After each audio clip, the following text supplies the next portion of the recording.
The Zulu people are remembered as one of the most disciplined and feared warrior societies in African history, and this reputation was not built on legends alone. Their military strength came from a strict system of endurance training, regiment discipline, and psychological conditioning that reached its most powerful form during the reign of King Shaka Zulu in the early 1800s. Shaka did not invent Zulu warrior culture from nothing, but he reshaped old Nguni traditions into a highly organized national army. Under his leadership, the Zulu kingdom expanded rapidly, defeating rivals with speed and precision.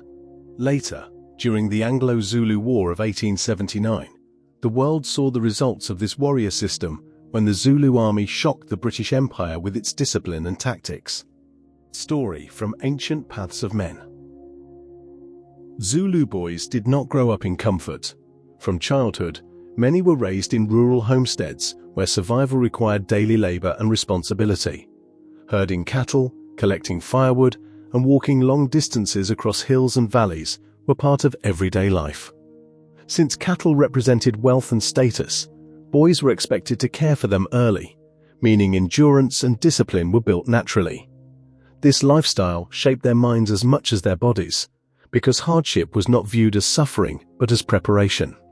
A boy who could endure hunger, heat, and exhaustion without complaining was already being molded into a future warrior.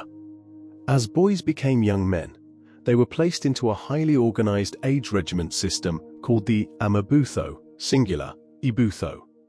This system was not only military but political, because it connected young men directly to the king's authority. Each regiment developed its own identity, leaders, and duties, creating lifelong brotherhood bonds. Warriors no longer fought as individuals. They fought as members of a disciplined unit. This system strengthened loyalty, obedience, and unity, ensuring that large armies could be mobilized quickly and controlled effectively. These regiments lived in military settlements called amakonda, which acted as training centers and symbols of royal power. The amakonda were more than camps. They were strategic hubs for organizing warriors, storing supplies, and maintaining discipline across the kingdom. Life there was strict. Warriors trained, worked, and lived together under constant supervision. This daily structure shaped their minds, teaching them to think as soldiers first and individuals second. Over time, the regiment became a warrior's true family, forming bonds so strong they could hold firm even in the chaos of battle. Training became even more brutal under King Shaka, because his style of warfare demanded speed, aggression, and close-range killing. One of Shaka's most important reforms was emphasizing the short stabbing spear known as the aikwa, instead of relying mainly on throwing spears. The aikwa forced warriors to close the distance and commit fully. There was no fighting from far away, no hesitation, and no retreat. Warriors were trained to strike quickly and aim for lethal blows. This shift turned the Zulu into a terrifying force, because they became a shock army built for decisive destruction at close range. Alongside the spear, Zulu warriors carried large cowhide shields called isihlangu. These shields were not only defensive tools, but also offensive weapons used to push forward and control an opponent's movement. Warriors trained repeatedly to block, hook, and redirect enemy weapons, then strike immediately. This style of combat required timing and courage, because the warrior had to step into danger to win. Over time, the shield became part of the warrior's body, and mastery of shield and spear combat made Zulu fighters deadly in close quarters.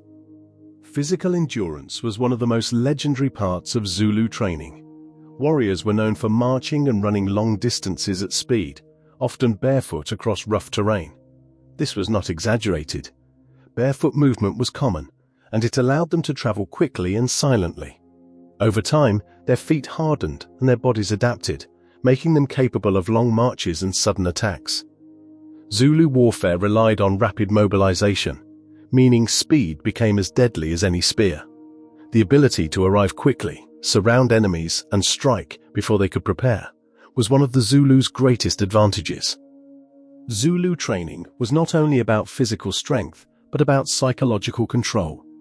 Warriors were trained to obey instantly, even under extreme stress. Discipline was enforced through hierarchy, repetition, and strict leadership. Since Zulu tactics depended on coordinated movement, Hesitation from one warrior could ruin the entire formation. This meant drills were repeated until movements became instinctive. Under Shaka's rule, obedience was not optional. While some stories about his cruelty may be exaggerated, historical accounts agree that Shaka enforced harsh discipline, and that discipline created warriors who did not break under pressure. One of the most famous tactics connected to the Zulu army was the horns of the buffalo formation, known as impondo zankomo. This strategy required deep discipline and coordination. The central force, called the chest, attacked directly to hold the enemy in place. Meanwhile, two flanking groups, the horns, moved quickly around both sides to encircle the enemy. Behind them, the loins stayed in reserve, ready to reinforce the attack or chase down survivors. This formation was devastating because it trapped opponents, cut off escape, and created panic. It turned battle into a controlled destruction, proving the Zulu fought with strategy as much as bravery. Zulu warfare was not constant chaos. It was structured, organized, and often driven by cattle raids, political dominance, and territorial expansion. Under Shaka, warfare became a tool of state building. Warriors were trained to remain alert during long campaigns and to fight far from home. Life in the regiment meant learning to endure hunger, fatigue, and uncertainty without losing discipline. This endurance is what made the Zulu appear fearless to outsiders. They were not immune to fear. They were conditioned to fight through it. Another powerful weapon was the Zulu warrior's belief in honor. In Zulu society, bravery was tied directly to identity and respect. Cowardice was not simply personal weakness. It was shame that could stain a man's name and his family's reputation. This pressure strengthened the warrior mindset, because every man knew his actions would be remembered. Courage brought pride and recognition, while retreat could bring humiliation. This created warriors willing to charge forward, even against deadly odds, because in their world, disgrace was worse than death. Zulu preparation for war was also strengthened by ritual and ceremony. War dances, chanting, and synchronized stomping were not just cultural performances, they were psychological weapons. Before battle, warriors gathered to sing regimental songs and move as one, building courage and unity. These ceremonies also intimidated enemies, because the sight of thousands of warriors chanting in rhythm created the impression of unstoppable force. European accounts from the 1800s often described the terrifying experience of seeing Zulu warriors advancing while singing and stamping the earth, turning fear into power before the first spear was thrown. The political structure of the Zulu kingdom also played a key role in shaping fearless men. The king was not only a ruler, but the living symbol of unity and national purpose. Loyalty to the king was treated as loyalty to the Zulu nation itself. Because the amabutho served directly under royal authority, military service became the path to recognition and future status. In many cases, warriors could not marry until the king gave permission to their regiment, meaning obedience and success were tied directly to a man's future family life. This system gave warriors powerful motivation to serve faithfully and fight bravely.